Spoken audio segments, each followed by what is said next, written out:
أخي سامر بالنسبة لهاد الأوديو هذا نقي لك أوديو ضد التوضيح.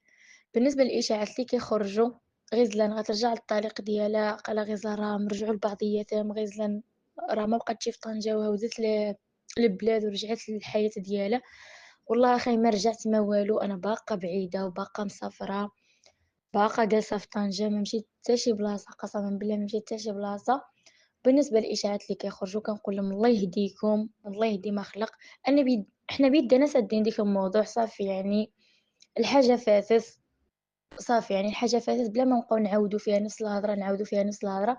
جوج ملي كيتفاهموا كيخطروا الطريق، كل واحد الطريق اللي غتسلكو، صافي كل واحد الله يفرقو بلا ذنب. هادشي اللي كاين.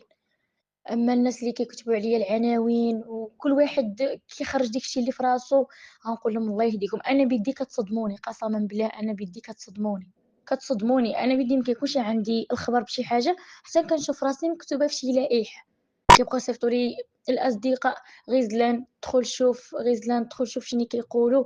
أنا كنبقى غير كنشوف، كنبقى مستغربة نكذب عليك. وإن شاء الله يا ربي مع الوقت، إن شاء الله يا ربي مع الوقت ديك ساعات المتتبعين غيزيدوا يعرفوا، غير كل حاجة شوية بشوية، شوية بشوية، ديك الساعة باقا الناس إن شاء الله يا ربي غتشوف وغتأكد. إلا حيانا الله باقي الإنسان غيشوف إن شاء الله يا ربي. وكنقول تحية للمشاهدين كاملين المتتبعين اللي داخل الوطن واللي خارج الوطن، كنقول لهم شكرا بزاف بزاف. وشكرا على الناس اللي باقا كتسقسي فيا، وشكرا على الناس اللي باقيين كيسولوا فينا. وتحياتي للناس اللي بغاونا من القلب، والله يهدي ما خلق. هادشي اللي غنقول قسما بالله.